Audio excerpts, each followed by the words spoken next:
저는 잠시 저의 군대 이야기를 해볼까 합니다. 저는 아시다시피 2019년에 머리를 빡빡 깎고 저 자리에서 담임 목사님께 기도를 받고 군대를 다녀왔습니다. 네, 많은 분들이 아시다시피 저는 일반 군대에서 군 생활을 한 것이 아니라 저는 완산 소방서에서 군 생활을 했습니다. 한 2년 정도 소방서에서 근무를 하고 마치고 나면 군대를 다녀온 남자라면 모두 다 예비군이라는 것을 갑니다. 사실 제 나이에 예비군을 가는 사람은 많지 않습니다. 저는 나이도 늦게 갔다 왔고 군 생활도 길게 해서 저는 아직까지 예비군을 하고 있습니다. 제가 예비군에 가면 가장 많이 듣는 이야기가 선배님들은 다 아시겠지만 이라는 단어입니다. 하지만 저는 군 생활을 하지도 않았고 소방서에서 근무를 해서 제가 알지 못하는 것들을 많이 배우는 꽤나 유익한 시간으로 예비군의 시간들을 보낸 적이 있습니다. 그 가운데 오늘 한 가지 내용을 좀 공유해 볼까 합니다. 저희가 어딘가를 가다 보면 고속도로나 어디 지방 같은 데 가면 태양광 패널이 쭉 설치되어 있는 곳들이 있습니다. 근데 그 태양광 패널이 바라보고 있는 쪽이 남쪽입니다. 저희가 남양을 최고로 치듯이 태양을 많이 받아야 하기 때문에 태양광 패널을 남쪽으로 설치를 해서 전시 상황에서 그것을 보고 어디가 남쪽인지를 확인할 수 있다라고 합니다. 제가 이렇게 갑자기 예비군 이야기와 태양광 패널 이야기를 하는 이유는 그 태양광 패널이 전시 상황의 기준이 되기 때문에 그렇습니다. 우리가 태양광이 어디를 보는지를 통해서 우리가 어디를 보고 있는지를 알 수 있듯이 우리의 신앙생활도 그러해야 합니다. 우리가 세상을 바라보고 있는지 아니면 하나님을 바라보고 있는지에 따라서 우리의 삶의 방향, 신앙생활이 어디로 향하고 있는지를 알 수 있게 됩니다. 하나님이 기준이십니다. 믿으십니까? 하나님에서 벗어나면 그것은 잘못된 방향입니다. 그런데 우리는 어떻게 합니까? 저는 남쪽을 바라보고 있지 않으면서 내가 바라보고 있는 방향이 무조건 남쪽이라고 생각하면서 태양광 패널을 돌리려는 신앙의 모습들이 너무나 많습니다. 그 태양광 패널을 어떻게든 제가 보고 있는 방향으로 돌려보려고 애쓰는 모습이 우리의 삶 가운데 있습니다. 내가 늘 옳고 내가 살아가는 환경이 그렇기 때문에 거기에 맞춰서 하나님께서 일해 주셔야 하고 그 길로 가는 것이 옳다고 여기며 살아갈 때가 너무나 많습니다. 그런데 하나님이 원하시지 않는 방향으로 살아가지 않을 때, 하나님을 기준으로 삼지 않을 때 우리는 잘못 가고 있다라는 것을 인정해야 하고 하나님이 원하시는 방향으로 우리의 발걸음을 바꿀 수 있어야 합니다. 가정의 달을 보내고 있는 이 5월에 우리는 오늘 말씀을 통해 우리 가정과 나와 우리 교회가 바라보고 있는 방향이 하나님의 기준에 맞는 방향인지를 살펴보기를 소망합니다. 오늘 본문에 등장한 이스라엘 백성들이 하나님을 기준에 두지 않고 하나님과 다른 방향으로 걸어갈 때 또 어떠한 결과가 나타나는지를 살펴봄으로써 우리가 그렇게 걸어가지 않도록 우리의 사랑하는 가정과 우리의 교회가 바른 방향으로 걸어가기를 다짐하는 귀한 시간이 되기를 소망합니다. 오늘 본문의 배경은 모세를 이어 이제 이스라엘을 이끌었던 영적인 지도자인 여호수아가 죽고 나서 이스라엘이 어떻게 변하는가를 기록하고 있습니다. 이스라엘 백성들은 하나님의 일하심을 보았던 사람입니다. 애굽에서 시작되어 광야를 돌며 구름 기둥과 불 기둥의 인도를 받았던 사람들이었습니다. 그들의 손으로 만나와 메추라기를 모았고 그들의 입으로 만나와 메추라기를 먹었던 사람이었습니다. 하나님의 보호하심과 은혜가 아니라면 거기까지 올 수 없었던 사람들이었습니다. 그런데 그 다음 세대는 변해가기 시작합니다. 우리가 오늘 본문 말씀을 통하여서 우리 가정이 어떠한 모습을 가지면서 살아가야 하는지, 그리고 더 나아가 예수 안에 하나 된 우리 예수 비전 공동체가 어떤 모습을 가져야 할지 한번 살펴보겠습니다. 그들의 삶의 모습은 어떠하였습니까? 오늘 읽은 말씀 6절 말씀엔 이렇게 기록하고 있습니다. 전에 여호수아가 백성을 보내매 이스라엘 자손이 각기 그들의 기업으로 가서 땅을 차지하였고라고 기록하고 있습니다. 그들은 이제 가나안에 들어왔습니다. 그리고 각기 나뉘어진 대로 그들의 땅을 차지하였습니다.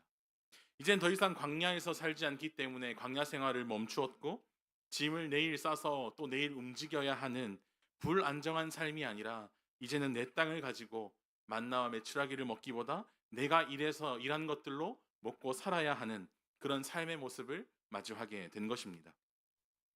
편하고 안정된 삶을 가지게 된 사람들이 어떤 모습으로 정확하게 살았는지 오늘 본문 말씀에서는 기록하고 있지 않습니다. 그러나 10절 말씀에는 이렇게 기록하고 있습니다. 그 세대의 사람도 다 그 조상들에게로 돌아갔고 그 후에 일어난 다른 세대는 여호와를 알지 못하며 여호와께서 이스라엘을 위하여 행하신 일도 알지 못하였더라. 여호와를 알지 못하고 여호와께서 하신 일도 알지 못하는 세대가 생겨났습니다. 이제 자신의 땅이 생겨서 내가 먹고 살아야 하는 일이 있어서 집도 지어야 하고 농사도 지어야 해서 너무 바빠졌는지 그것은 정확하게 알 수 없지만 한 가지는 확실했습니다. 하나님에 대하여 소홀해진 삶의 모습이 하나님을 알지 못하는 세대로 이어졌다라는 것은 알 수 있습니다. 그들은 자신들이 보고 경험한 것이 분명히 있었습니다. 그러나 그것이 흘러가지 않았을 때 우리 하나님이 어떤 하나님이시고 우리가 살아가는 그 시간이 하나님의 은혜라는 그 사실이 다음 세대로 흘러가지 않는다면 우리의 다음 세대도 하나님을 알지 못하는 세대가 될지도 모릅니다. 어떻게 그 많은 것들을 경험하고 보고 나서 전하지 않을 수 있었을까? 하지만 이건 비단 이스라엘 백성들만의 문제는 아닙니다. 우리도 그렇지 않습니까? 조금만 정신없이 일이 들이닥치고 나를 힘들게 하고 괴롭게 하는 일들이 생기고 학생들은 열심히 공부하고 또 직장인들은 열심히 일하고 각자의 모습대로 살아가다 보면 기도의 시간이 줄어들게 됩니다.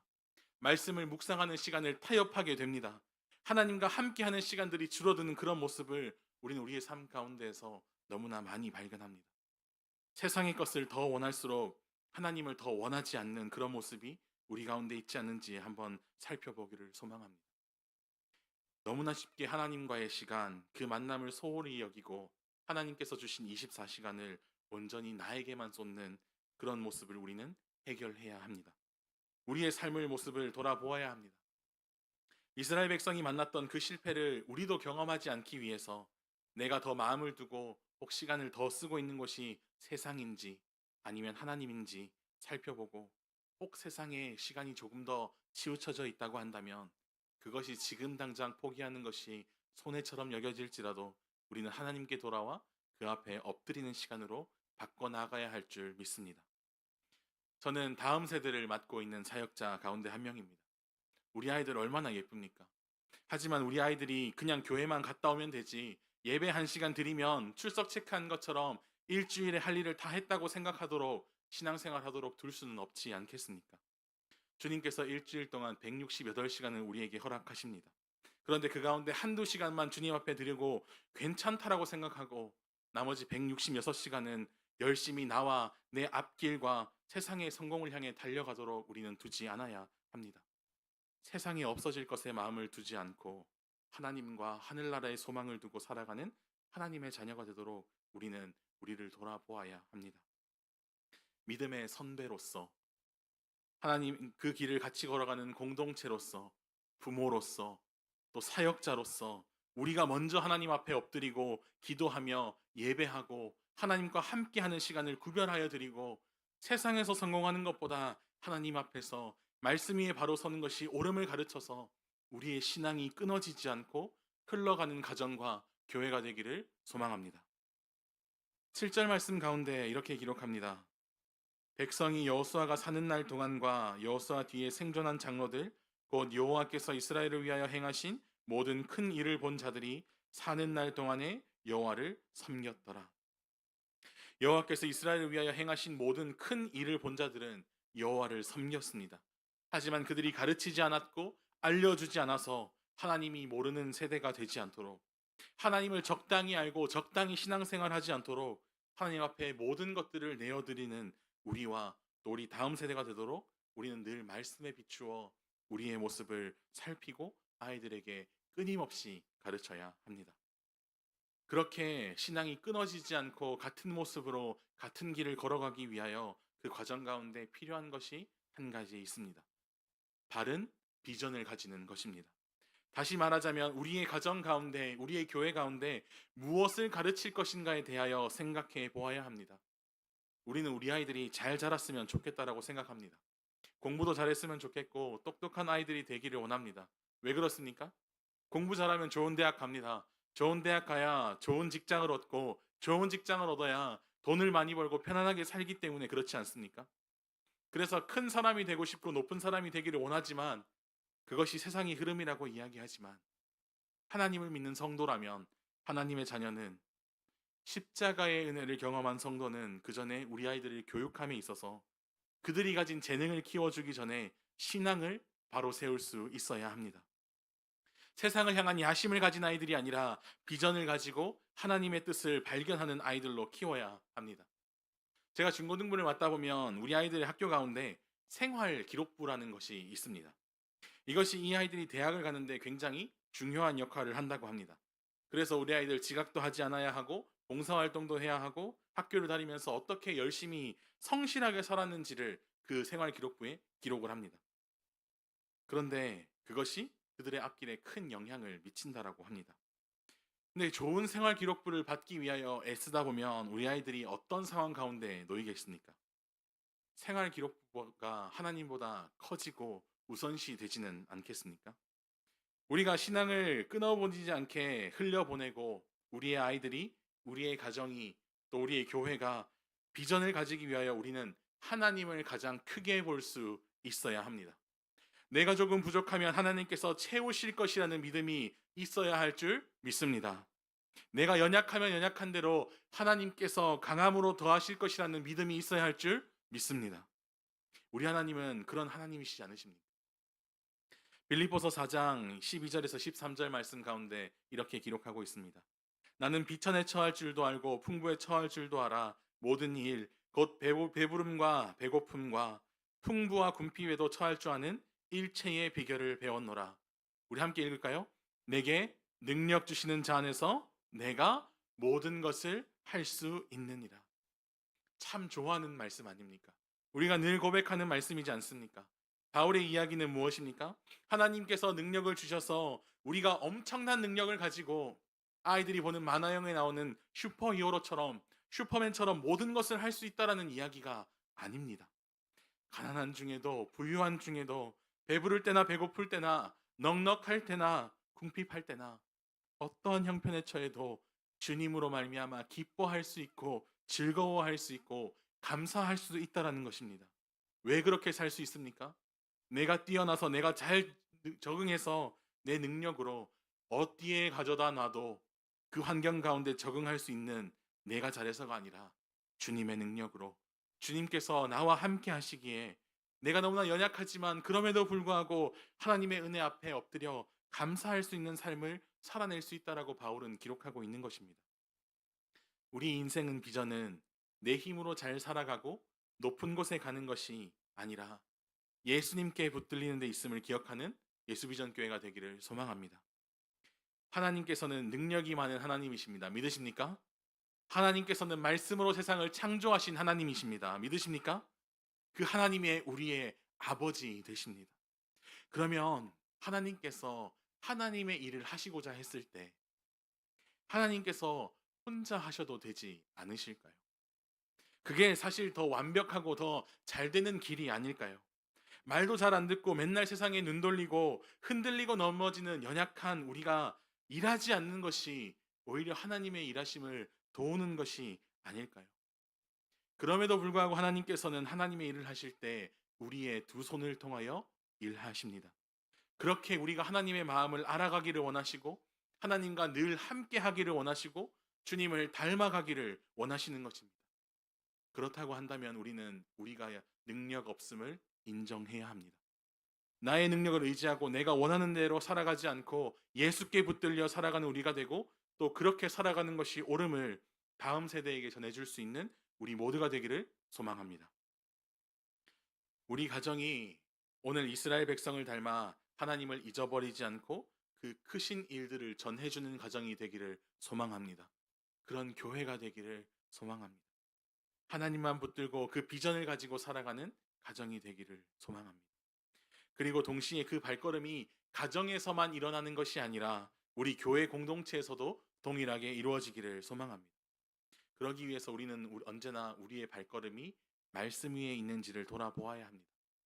우리는 많은 프로그램들을 1년 가운데 진행하게 됩니다.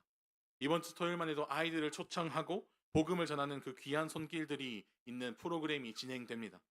그런데 우리가 왜 그런 프로그램들과 왜 그런 예배들로 1년을 채워나가는지를 기억해야 합니다. 사람의 수를 늘리는데 그 목적이 있는 것이 아닙니다. 교회를 크게 하는 것도 아닙니다.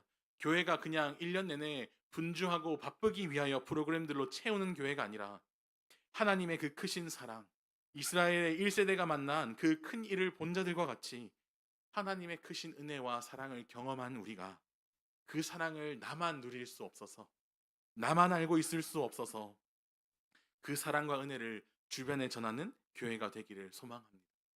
주님께서 우리에게 명령하셨던 것처럼 땅 끝까지 이르러 나의 증인이 되라고 하신 그 말씀에 순종하여 말씀을 들고 거리로 나가는 교회가 되기를 소망합니다. 무슨 일을 하든지 어떤 행사가 우리 가운데 있든지 어떤 예배 가운데 우리의 욕심이 그 중심에 있지 않도록 우리는 매 순간 주님 앞에 엎드려 어떻게 해야 할까요를 묻는 성도가 되어야 합니다. 그래서 하나님께서 계획하시고 인도하시고 하시고자 하는 일이 주님이 원하는 대로 이루어질 수 있도록 우리는 언제나 말씀을 붙들어야 합니다. 가정에서만 신앙교육을 할 수 없고 또 교회에서의 신앙교육으로만으로 충분할 수 없기 때문에 우리는 교회에서도 가정에서도 함께 걸어가야 합니다. 사랑하는 성도 여러분, 우리의 인생은 앞으로 나아가는 인생입니다. 언젠간 우리의 때가 지날 때가 올 것이고 이제 우리 아이들 다음 세대의 때가 올 것입니다. 우리는 지금까지 인도하신 하나님, 내가 오늘 이 예배 자리에 앉아 있기까지 하나님께서 나를 놓지 않으시고 함께 하셨고 은혜 가운데 이 자리를 지키고 있음을 알고 있습니다. 그래서 내일 마주할 그 하루도 주님의 계획과 은혜 가운데 있음을 압니다. 나는 그렇게 누렸다고 해서 나는 그 일하심을 경험했고 아무것도 아닌 나를 통하여 역사하시는 하나님을 보았다고 만족하지 않아야 합니다. 멈추지 않아야 합니다. 뒤에만 바라보고 얼마나 큰 은혜였는가 뒤에 매여 있지 않아야 하는 인생을 살아가야 합니다. 그럼 우리의 가정과 우리의 교회는 이제 미래를 위한 선택을 해야 합니다. 우리의 사랑하는 자녀들이 우리의 다음 세대가 여호와를 알지 못하며 여호와께서 우리와 우리 가정과 우리 교회를 위하여 행하신 일을 알지 못하는 그런 세대가 되지 않도록 우리는 이제 미래를 바꾸는 선택과 결단을 해야 합니다. 세상에서 돈을 잘 벌고 성공하는 방법을 가르치기 전에 하나님의 말씀을 가르쳐야 합니다. 그 말씀대로 어떻게든 살아보려고 발버둥 치는 방법을 가르쳐야 합니다. 무겁고 어렵고 힘들고 때론 지칠지 모르지만 우리 주님의 십자가를 지고 주님을 따라가는 방향이 옳은 방향이라고 가르쳐야 합니다. 공부하고 세상에서 잘 나가는 시간이 필요한 것이 아니라 예배의 시간, 주님을 향한 시간을 구별하여 드리는 것을 가르쳐야 할 때입니다. 그리고 그것을 말로만 가르치는 것이 아니라 우리가 먼저 그렇게 살아내고 따라가고 구별하여 드려야 할 줄 믿습니다. 나만 그 길을 걷는 것이 아니라 우리의 자녀만 등 떠밀어서 보낼 것이 아니라 함께 걸어가야 하기 때문에 그렇게 우리가 함께 걸어가는 가정과 우리 교회가 되기를 소망합니다. 이제 말씀을 정리하겠습니다. 우린 오늘 사사기 2장을 보았습니다. 사사기의 시작이라고 할 수 있는 이 부분은 여호와를 알지 못하는 시대로 시작했습니다. 출애굽이라는 그 큰 하나님의 일을 보았지만 다음 세대로 전해지지 않아서 무너져가는 이스라엘의 모습을 봅니다. 그리고 사사기에서는 어떤 이야기가 계속해서 진행됩니까? 하나님의 말씀대로 살지 못하고 죄악 가운데 거하는 백성들이 있습니다. 그리고 그 백성들을 벌하시는 하나님이 나타납니다.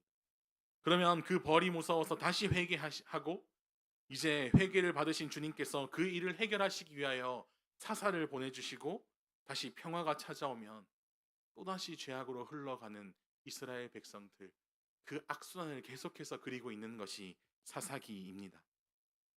그런 사사기가 어떻게 끝이 납니까? 사사기의 마지막 절인 사사기 21장 25절 가운데는 이렇게 기록합니다. 그때에 이스라엘의 왕이 없었으므로 사람이 각기 자기의 소견에 옳은 대로 행하였더라.